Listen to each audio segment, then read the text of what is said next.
Yeah. Is it usually a full piece, 4-piece, 5-piece that you've got? Yeah, it's normally 4 of us. There's myself, Pete Robertson on guitar and vocals, and Dean, who's with us today, on guitar and vocals. And we've got Mark Barnes on bass and Mark Robertson, who isn't related to us, on drums. There's plenty of you. Where are they today? Are they sunning it off? Obviously they're just not needed because you two play the acoustic guitar. To be honest with you, if I told you the story about our bass player today, you probably wouldn't believe it. It was here earlier on ready to play, but it didn't work. We forgot something anyway, we forgot a guitar lead. So, okay. Yeah, it happens, you know. It does happen. I wouldn't care. We might have had a couple of kicking about somewhere. Yeah. We're consummate professionals. Well, of course. No, these things happen. Usually what we would do is we'd get you to come in the studio over the summer, where we record the bands live, do kind of a session thing before, and then you come in and do the interview during the show. But we've got to shift things about. So at the minute I'm getting a bevy of acoustic acts coming in. It's great because it's something that I admire, because A, I can't play guitar, and B, I'm not particularly good at writing songs, but at C, it's just like the sound of a nice warm acoustic guitar. I think it's good actually, because I think if you can strip yourself back to just playing like with acoustic, and if it still stands up without any like jiggery pokery or anything. Yeah, well, you say that because it was Emma, who's usually produces the show. She's not here. She's taken a well-deserved holiday stroke. She's got a hangover. And we were at the stadium like where the fair was yesterday. There was a gig on, and there was a band called 107 Side Effects, who it's not the sort of music that I would ordinarily listen to, but they put a huge performance on live. And she said, they came in, and I wasn't sure how it was going to translate. It's been quite a heavy kind of rock band, just doing an acoustic session. And she says it was one of the best ones that we've had. Right. And as you say, if the songwriting and the quality is there, it shows through, irrespective of how. It doesn't matter what genre.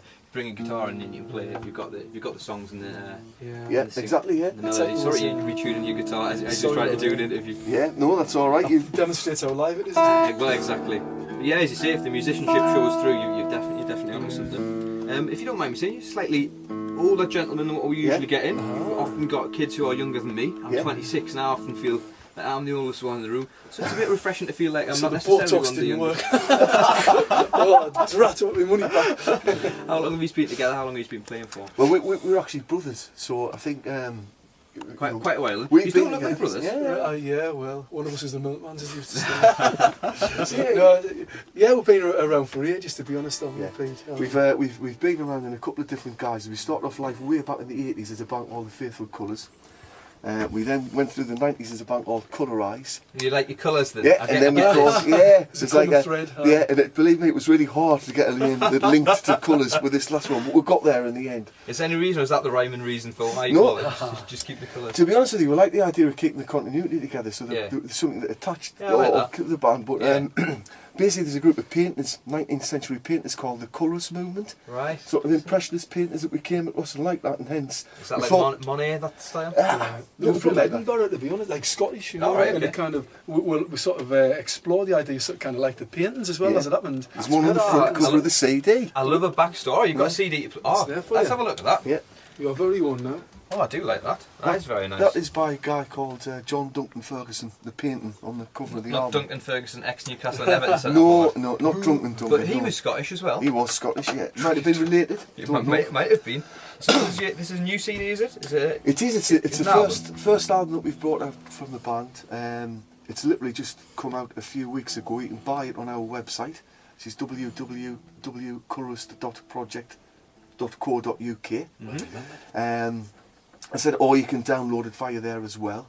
You can also catch the band on Facebook.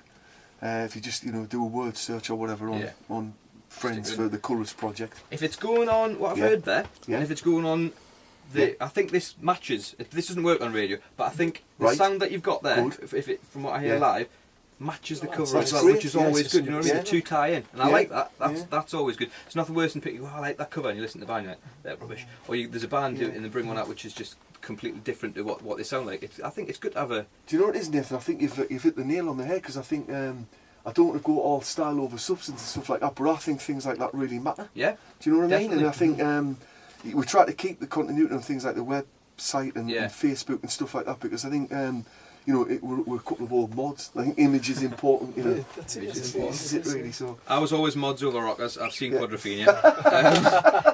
Sorry, I was only born in '84. I was never about to experience that. But yeah, mods over rockers all the way. Apart from it's got stinging, isn't it? And he's not a great actor. Yeah. He's a good musician, but he's not a great actor. Yes. No, it has to be said he's not the best. Any gigs you got coming up in the next couple of weeks before you do your second track? We haven't. We played a gig a few weeks ago, and it was probably the first gig we played. We played in Bar One. It was a good night actually, and we did that to sort of launch the album. Yeah. So we haven't got anything in the pipeline as of yet. But I said if people, you know, look out on the website or check the local press, we'll probably be doing something again towards the end of the summer. So We've had a really good time doing the recent gig and warming up for this. So you know, launching the album recently.